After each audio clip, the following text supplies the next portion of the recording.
Good. Okay. Good evening. I am Sandy Waters, and I'm the president of the Greenwich League of Women Voters. Welcome to our third debate for the municipal election this time between the candidates for tax collector, including incumbent Howard Richmond and challenger Republican Heather Smiriglia. This debate will be moderated by Marianne Pollock, and she's a former president of the Stamford League and a member of the Connecticut State Board and the board of the National League of Women Voters. The moderator will conduct the debate in a timed response format. This means that she will call on the audience to address a question to the first candidate, who will have 90 seconds to respond.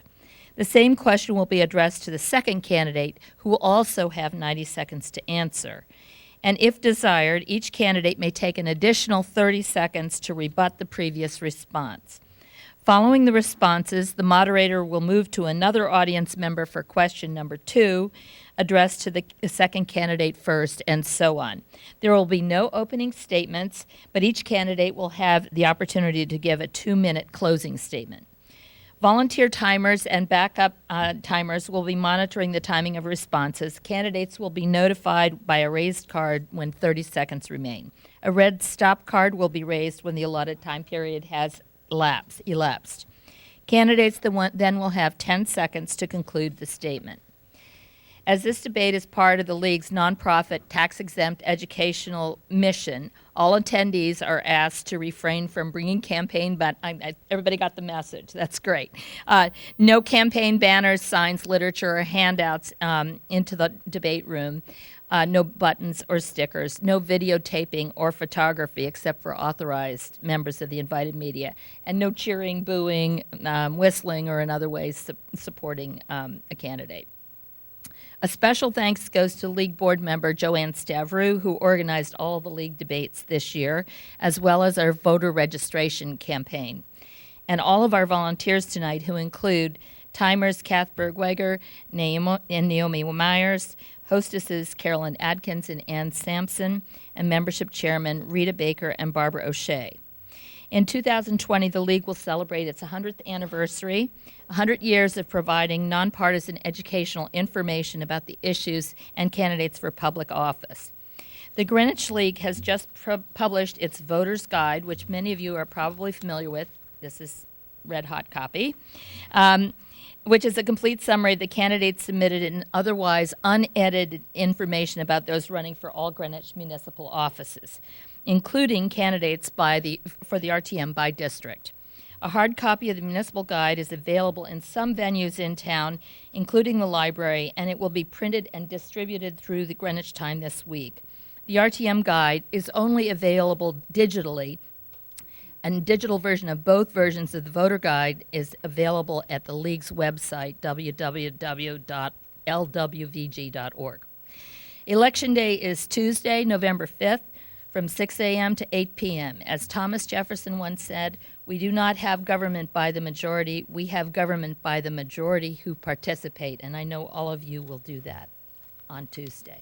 Thank you. Marianne?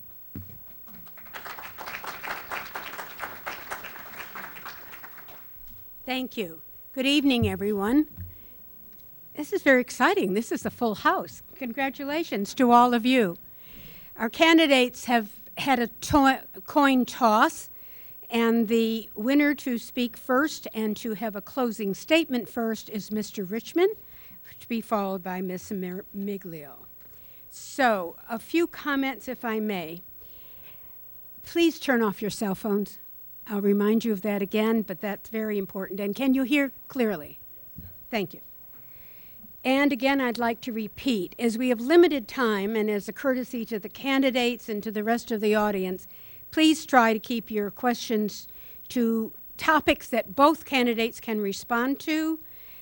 No applause. We understand that you are enthusiastic and we applaud that, but we'll have time at the end for you to meet with your candidates and to cheer and applaud them later. So let me remind you again of the timing. You each have your timers that you can see.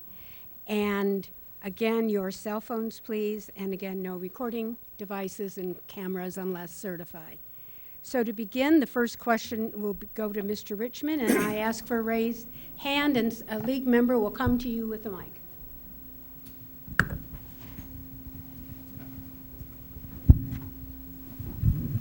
Hi. What would your first job be the first day coming to the tax collector's office? Howard?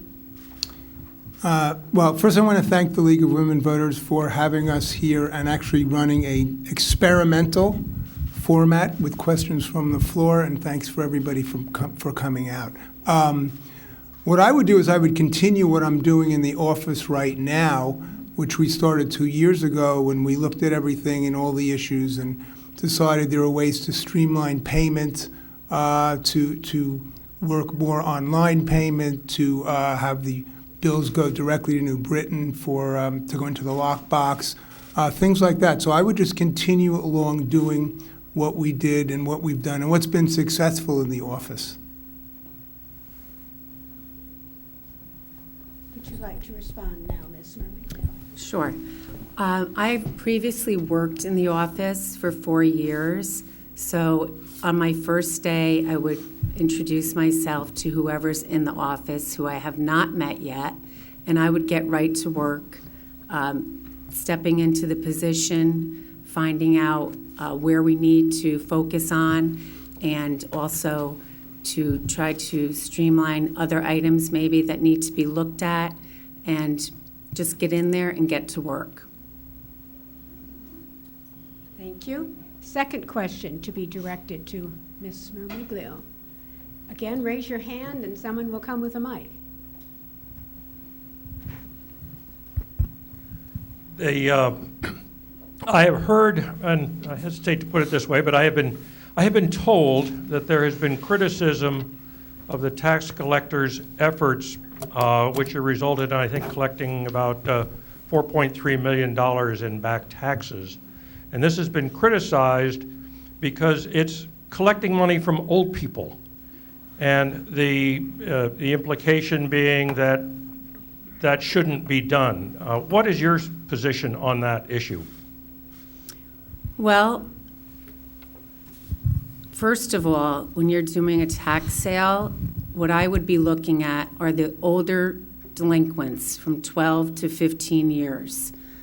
I would look at each case on a case-to-case basis, and I would definitely consult with other departments having to do with the tax collector's office and get a consensus of how we can help people, rather than putting pressure on seniors that might need a little bit of help or a little bit of time. They are the people who have lived and worked and died in this town, and I would like to be more compassionate and understanding towards them. The bottom line is that the town is never going to lose that money. There's a lien that's placed on the property, and once the home is sold, the town is the first one to receive their monies, even before the IRS. Mr. Richmond? Well, I guess everybody out there knows we have been very successful in collecting delinquent revenue, which is $4.2 million at this point since we started the process in March.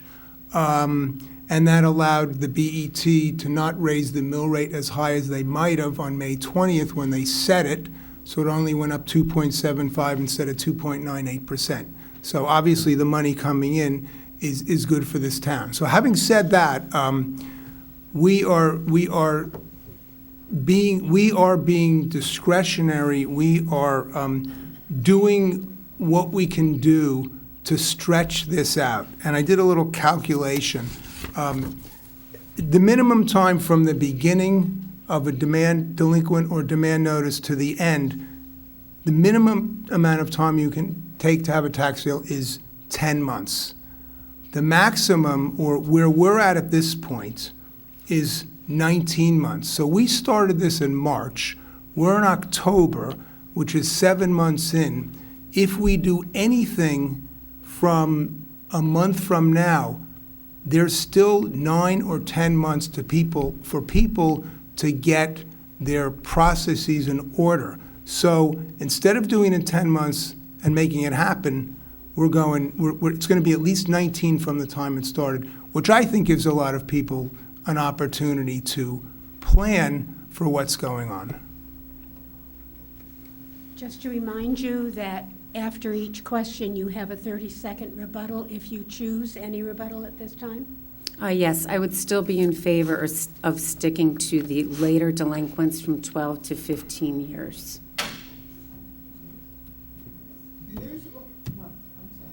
I'm good. 15-year-old debt. Thank you. Next question. Raise your hand so a mic can be brought to you, please.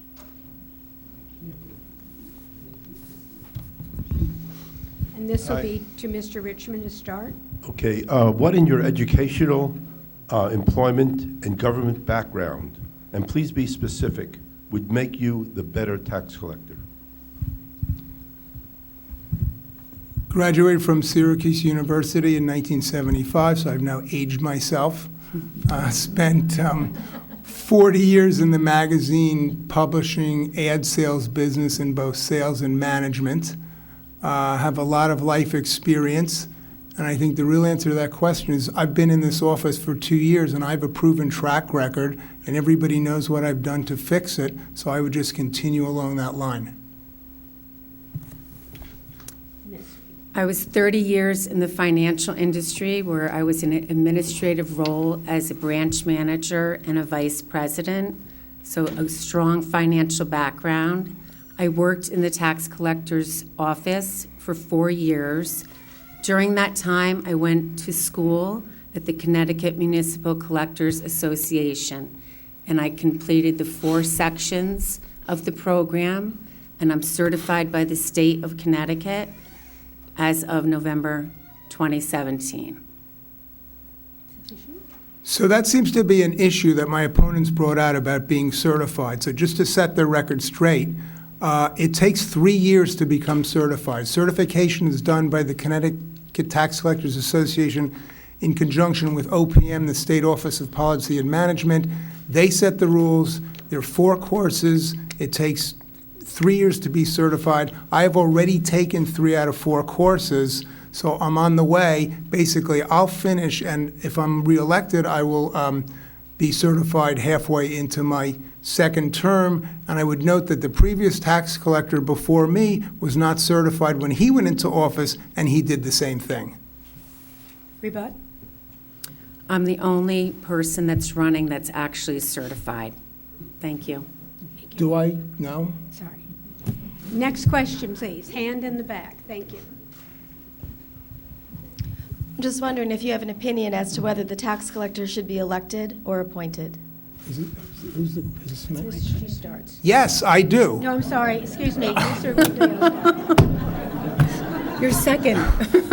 We go back and forth, except, and then we have the rebuttal. So occasionally an error was made, but it is your turn to speak next, please. I am totally 100% for an elected tax collector. I believe the people of Greenwich deserve to have their tax collector that they want elected. I feel it's important for the tax collector to be from town, be involved with the public, be able to answer questions in the grocery store, on the weekends. I feel very blessed to live in this town, and I feel that the people deserve the absolute best tax collector. Thank you. Mr. Richmond. Okay, just to continue on the certification point for 1 second, there are 2 certified tax collectors in the office right now, the assistant tax collector and one of the window clerks, so we're covered on that. In 2015, this is my 3rd run for tax collector, I ran on the platform that should be an appointed position, and I said, elect me and I will eliminate my job. And that didn't work because I lost pretty badly, so obviously there was a message out there. In 2017, I ran on fixing the office. That was my promise. That's what I did. But I think the bigger picture here is when you get into office, you're on the inside looking out instead of the outside looking in. And now that I'm on the inside looking out, I totally agree that this position should always be elected because it affords the voter in Greenwich a chance to elect one of their officials. The tax collector has to live in Greenwich whereas the assessor does not. And looking inside out, again, I see how important it is. And again, you develop a rapport with people on a day-to-day basis, which I'll talk more about later. Rebuttal? I'm in agreement that it should be an elected position. Next Do I get a rebut? Do I get Yes. another 30? Okay, and one other thing, just so you know, I testified in Hartford on HR 7192 last March. I've become very active in the Connecticut Tax Collectors Association, and there was actually a bill to make tax collectors appointed instead of elected, which would have sunset every elected tax collector. I and 5 others testified, and obviously we were successful enough, so when the bill was finally rewritten, they did not change that. And if anybody wants to know on the numbers, there are 92 appointed tax collectors in the state of Connecticut and 77 elected. Thank you. Just so that the audience follows along and understands what's happening, each candidate is given 90 seconds to answer the question, and they take turns answering the question. Then they each may have a 30-second rebuttal. So we've just gone through that. Had an opportunity where each candidate answered for 90 seconds, and then they each had a rebuttal. Thank you. Next question, and we begin with Mr. Richmond. Raise your hand for a mic. There are 2 over here, and 1 over there. Sorry, we'll come back to you. Thank you. Hi there. I received a mailing from Heather Smariglio, and it said, Heather understands, and the words are, compassionate are in this mailing, and you've reiterated that point again. However, I'm not electing somebody to be my bestie. I want somebody to do the job, because people who don't pay taxes, they place a burden on the rest of us who are now subsidizing them. So I'd like some clarification on exactly what a compassionate tax collector The would be question doing. should be addressed so that each candidate, And please, Howard, you can, so you know, we give begin your. with Mr. Richmond on this question. I would like some clarification on what exactly a compassionate tax collector is. Well- And, I just don't Thank you. understand. Thank you. Okay, well, to me, a compassionate tax collector is somebody who does, who obviously takes every situation which is unique into account and tries to find out what's going on and deal with it. Again, this is a tough job, tax collecting, because you take people's money and you have to make them feel good about it. And I'm telling you, it's a tough job. Talk more about that later, too. But I think, again, it's customer service, it's working with people, it's listening to people. I had a guy come in probably a year ago, and he had bought a pizza shop, and he owed $3,000 in back tax, but he didn't know that, and he didn't know that when the shop closed, but he got slapped with it when he came in. And I could see he walked in with a chip on his shoulder, big one. And I said, okay, here we go now, because I get a bunch of these a day. The guy's wearing a New York Yankees hat. I immediately started talking about baseball and the Yankees. We had a 10-minute conversation. By the time it was done, the ice was broken. The guy knew why he had to pay. I had explained it to him, and he was kind of like, okay, I'm going to write the check. Who do I give it to? And that's what compassion is. It's working with people. When I say that I'm compassionate, it does not mean that I'm not fiscally responsible. What I mean by that is that I'm going to take the time to sit with people who are having a hard time to pay their taxes and try to work out the best solution. I'm going to involve other departments to get some input with that, mainly the tax assessor and the BET. I'll be able to listen to direction from them and collaborate with them. And while I'll be compassionate, I will do the right thing for my town. Rebut? Choose to rebut or not, either? Okay. We had 2 hands raised over here. If you'll raise your hands again. Thank you. And we begin with Ms. Mermiglio. Due to the budget cuts, the BET budget cuts in the tax collector's office, if you found yourself alone in the office, would you be able to process the payments and address the citizens' questions and concerns? Absolutely. I worked in the office for 4 years, and I know what goes on in there. I actually ran a window. I processed payments. I was put in charge of refunds. Refunds I really got pleasure out of doing because a lot of times it was near the 3-year cutoff where people were going to lose their money to the state, and I was able to locate them. So I would be able to handle the opening the door and letting people in and being able to run the office by myself. Mr. Richmond. You can't run this office by yourself because there's too much going on. There's too much money that comes into this town every year, every month, every day. What happened was the department went from 6 to 4 people in the spring of 2017 because of some of the BET budget cuts and how the money was allocated. It needs more than that, actually. And for all my BET friends who are in here and the potential new first selectmen, both of them, I will once again, as they know, go and ask for money to go up to 5 people, because right now we are operating on a shoestring. And we're doing it, and it works, and somehow it's worked for 2 years. But if we get somebody who gets sick for a month or two, it's really difficult. So that we do need the money. In order to be efficient, you have to have the right amount of people. You can't keep cutting it to nothing, because that's when you run into trouble. Rebut at all? Okay, so part of your platform, you say that you cleaned up all the problems in the office and you have it running smoothly and efficiently. So why would you go before the BET and keep requesting another employee? Because I just said, we're operating on a shoestring. I'm a victim of my own success with 4 full people in that office. But right now, we have an opening now, and we can see that some of the stuff is becoming backlogged. So that in order to run it efficiently, 6 was too high maybe, 4 is too low, and I think the right number is 5. Thank you. Second question on this side. Thank you, and it's to Ms. I think begin part with of my Mr. question was already answered, but I wanted to know, what are the long-term effects of tax sale versus tax lien? Well, I understand there's interest.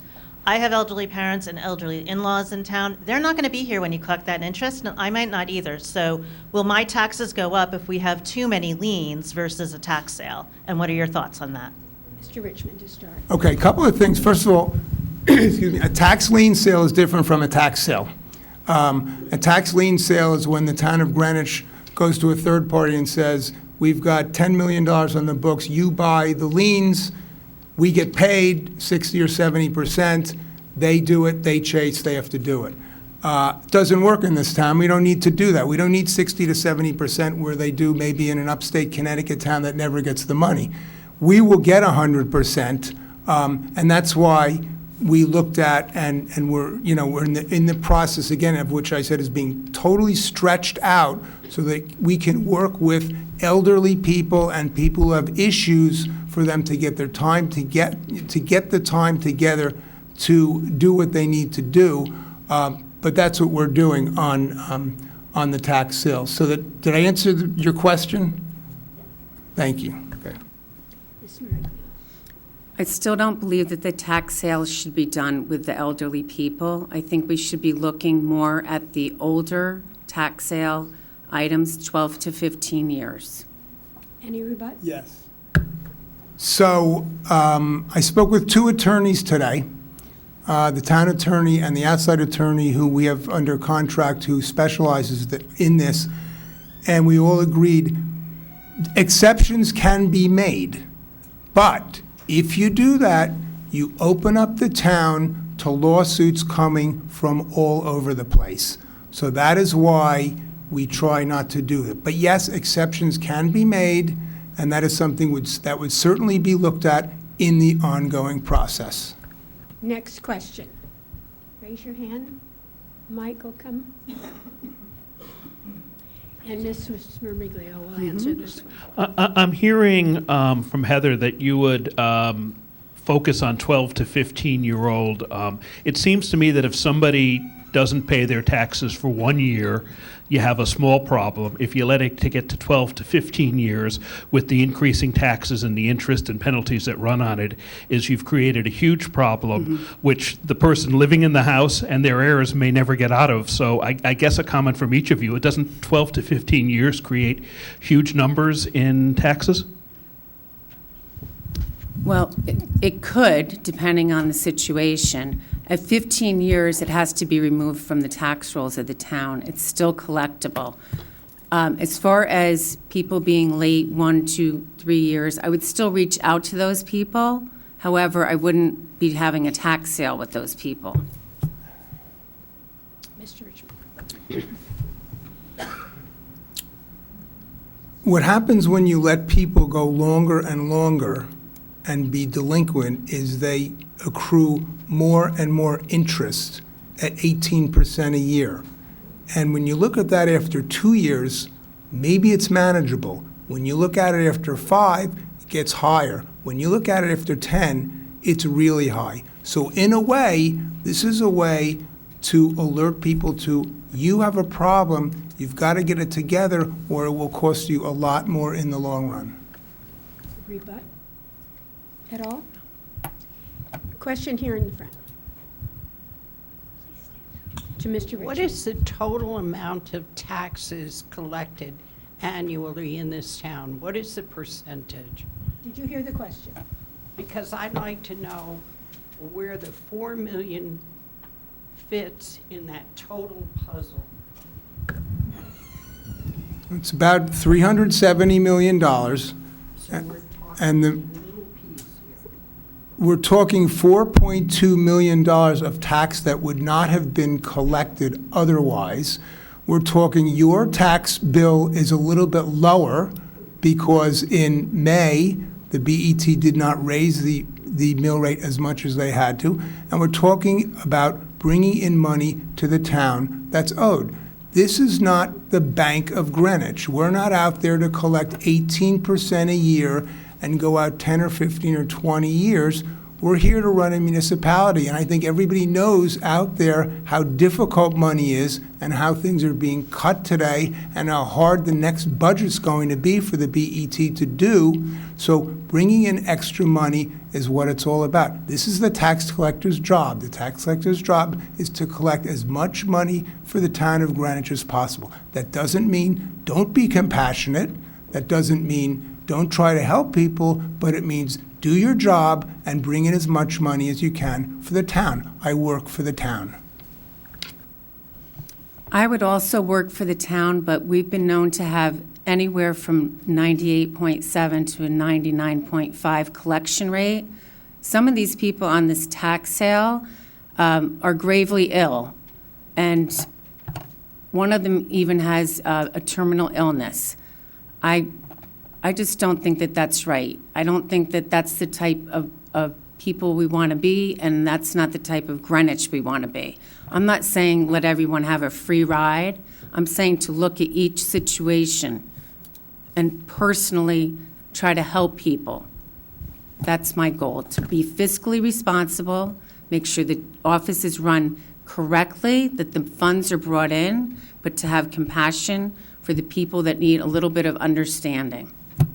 Which I said we can do because exceptions can be made. And if we go down that road, a lot of the other agencies like the BET and the Selectman's Office would probably be involved. This is all about fairness. Why should you pay your tax on time when your neighbor doesn't? That's what it's all about. Why should somebody get a deal? Why should somebody get a break? Why should somebody not pay? Everybody should be paying their fair share and their piece of the pie. Any rebut, Ms. Mistriglio? They would be paying once the home is sold, and the lien would be taken off of the home, and the town would be paid the money that they were due. Next question, please. Just in the middle here, we have a hand up. Right here in the second row, hand up quickly. Thank you. A mic is coming. And it'll be addressed to Ms. Vermiglio. How do you deal with vacant property? Well, I'm not in the office yet, so I have not had that experience yet. Mr. Richmond? It's not really part of the tax collector's jurisdiction, but what I do is try to make it so that things happen that are supposed to. And I think everybody knows 46 Mead in Byram is a blighted property, and it's been going for years. A few weeks ago, I signed off on, with consultation, for them to demolish the home, even though the tax hadn't been paid. Guess what? They came in today and they paid the tax. So we got a check. Usually we wait 10 days, but assuming the check doesn't bounce, the tax has been paid and 46 Mead will be knocked down soon. Rebuttals? Any other comments? Next question. Hand back here in the back. Thank you. And it'll go to start with Mr. Richmond. Can't hear you.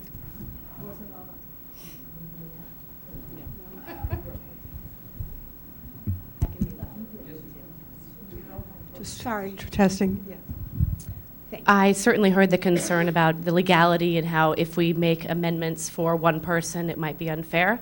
Doesn't it also open itself up to cronyism? Because I think all of us have understood at certain times in our lives, you know, what it's like to have less money or not be able to do something, and we all make hard choices sometimes to be able to get there.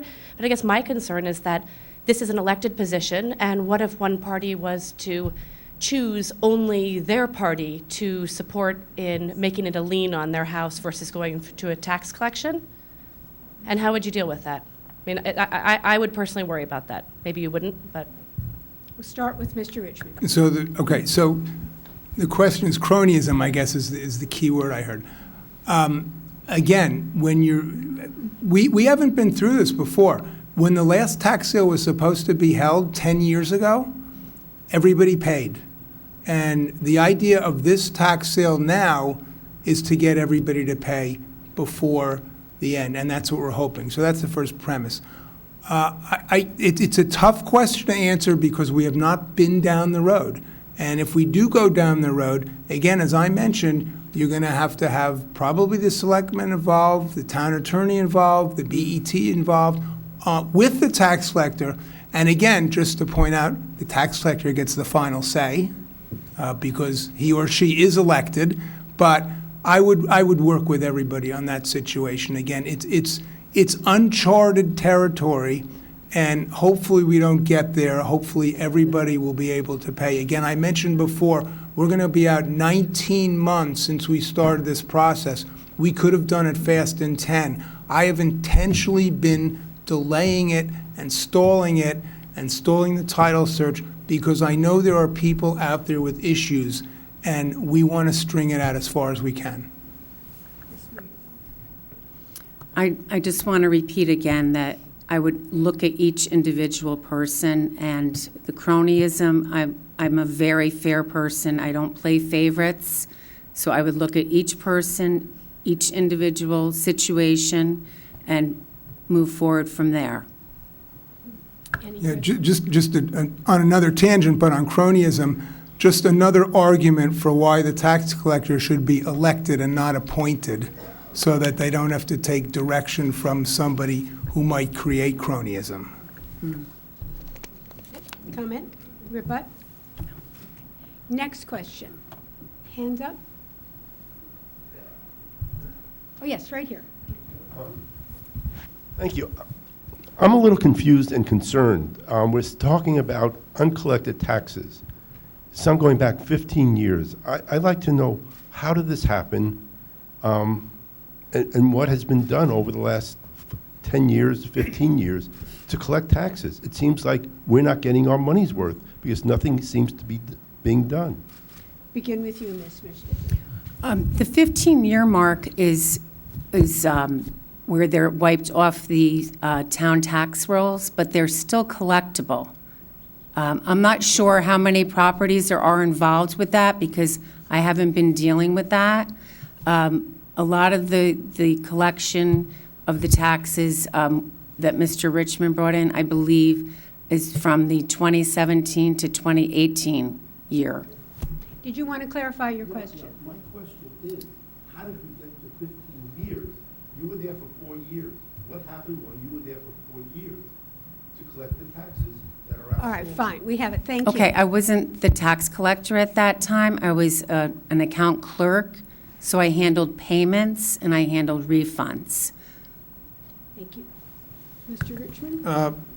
First of all, it's not 2017 and 2018. The properties on the list when we started went from 1 year to 13 years, and it's all random. There was no mix. I think it's because of a change in administration. Again, when I got in with what I had learned and what I looked at, I said, this town has a lot of money sitting out there. The previous administration, for whatever reason, and I'm not going to say the right or wrong, decided not to do a tax sale and not to go after delinquent taxpayers. That's what I did, and obviously we're 4.2 million up with probably more to come. Any rebut? We'll go to the next question. Any other? Yes, here. Thank you. And we'll start with Mr. Richmond. You had mentioned before about changing the lockbox to go right to New Britain. Are there other things you can do to help taxpayers of Greenwich, such as using debit cards, credit cards, maybe quarterly payments instead of the semi-annual payments, which seem to come, right after Christmas and right before you're planning vacation? Is there any way to help make it a little more palatable for taxpayers to help the payments? It's a multifaceted question. Well, you can do credit, you can do debit. I don't think we want to go quarterly. We certainly don't want to go quarterly with 4 bodies in there, because if you go quarterly, it's a heck of a lot harder than doing semi-annually. But one of the things I would look at, is, if I'm reelected, is different methods of payment, easier ways to pay, maybe being able to go to the bank down the street, or TD processes our payments now. Maybe you can go to your TD branch and pay. That's the kind of thing we would look at. I would look into different banks and see if their service charges were lower maybe than TD Bank. There's also banks that will come out to pick up deposits. I would look into that to make it more streamlined. Also, since I was in the office back a couple years ago, when we processed our checks, we actually ran a tape and they were sent the following day to the bank. I'm not sure what's happening in there now, but when I was working in the banking world, we had remote capture, which takes an image of the check and it's sent to the bank, and you collect the funds that same day. So I'm not sure if that's being handled now like that, but that's one of the changes I would put into effect if it's not. The answer to that is the deposit gets made every day by 99% of the time by me, sometimes by the assistant tax collector. The money goes in the bank. That's one of the things we changed again when I got in there, because the deposit was being made the next day. It now goes right to the bank, same day. Any further comment? Another question, please. This is going to be our last question. Any other thoughts or comments here? Who wants to have the opportunity of ending with the last, most important question? Yes, sir. I'm just curious about something. Paying our taxes, are we paying 2018 or 2019? Because sometimes when you look at the sheet on the computer or whatever, it doesn't actually show the actual year. And I'm just wondering, the assessed valuation is one thing, and what are we paying our taxes on? What year are we paying them on? We'll begin with Ms. Mariglia. I think it's 2019 that we're paying for this October 1st of the previous year. Mr. Richmond, a comment. Okay. You're in the grand list year of 2018, which runs October 1, 2018 to September 30, 2019. You pay that July 1st is your first payment of 2019, so you're in arrears 9 months. You make your second payment due July 1, has to be paid August 1 to avoid interest. Second payment January 1, 2020, which this next year will be due February 3rd, because it's a Monday, so you get till Monday instead of the first or the second. So we're in the 2018 grand list year. The tax bill says 2019-2020 as a function of being redesigned by me so that it was a little bit more simplified, so hopefully it is. Because what I'm curious about is whether we're paying our taxes on the assessment of 2018, or are we paying, which we haven't been assessed for 2019, not to my knowledge anyway. Comment? Either one of you, please go. Yeah, you're paying on 2018. You're still on the 2018 grand list. The 2019 grand list closed on October 1st. The assessor will sign off on that honor before January 31st, 2020. So you're paying on the 2018 grand list, 2018 assessment. Correct. Your comment, I'm sorry? That's correct. Okay, thank you very much. I'm sorry. I hope we've clarified the question. Thank you. We will go to closing statements at this point. Each candidate will have 2 minutes for their closing statements, and the toss of the coin went to Mr. Richmond, so he closes first. 2 years ago, I ran for tax collector promising to fix problems in the office. I delivered on that promise. We streamlined the deposit process, eliminated liens, redesigned website pages, revamped tax bills, and promoted tax payment online. My program to collect delinquent tax reduced the anticipated mill rate, in turn lowering your tax. I'm running for re-election because I love this job. Every day presents a new challenge, and that each taxpayer who calls or visits the office is in a unique situation. It is about helping people address their issues, offering suggestions while staying within the law and helping them reach a solution. It is about making people feel better. I received a telephone call yesterday from a taxpayer going through difficult times. The property faces a possible tax sale situation. We spoke for quite a while about timing and how the procedure works. The taxpayer emailed me after our telephone conversation with a few more questions. This is the opening to her email message. Hi, Howard. First, I just want to thank you again for a conversation that calmed my nerves and was so heartfelt. I can't imagine how difficult your job must be at times, so rest assured, your big heart does shine through, end quote. Another taxpayer had a motor vehicle tax issue. This person moved to Stamford but had not changed the address with DMV. An outside vendor sent a threatening letter indicating Stamford was owed money within 30 days. The taxpayer was extremely upset. We walked through the process of paying Stamford and getting a refund from Greenwich. I could feel a sense of relief at the end of our conversation. The tax collector has to collect a person's money and make them feel good about it. Not always an easy task. I have the honor to work for you, the taxpayers of Greenwich, for almost 2 years. It has been a fantastic journey. I hope to continue to serve you. My office door has been open since the day I arrived. I am proud to say that I am running on my record. I would appreciate your vote to re-elect me on November 5th. Thank you.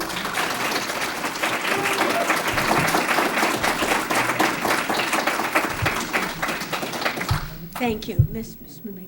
Thank you, everyone, for coming out tonight. I'd like to again say to you that I did work in the tax collector's office, that I am certified. I worked in there for 4 years. I know the ins and outs. Was born and raised in this town. My relatives, my mom worked here, and my grandfather worked here, and I'm very proud of my hometown. What I'd like to bring to the table is my financial background and my compassion for people. With the tax sales, I'm not in agreement with it. I feel that we need to do better with that, especially with our senior citizens. I love this town, and I ask for your vote on November 5th. Thank you so much.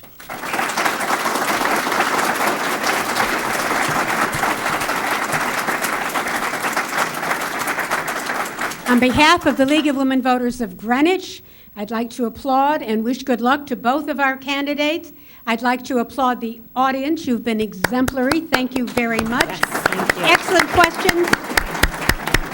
And we have a few minutes for you to gather and discuss and to further talk about any of your concerns with the candidates. Thank you very much. Remember, November 5th, democracy is not a spectator sport.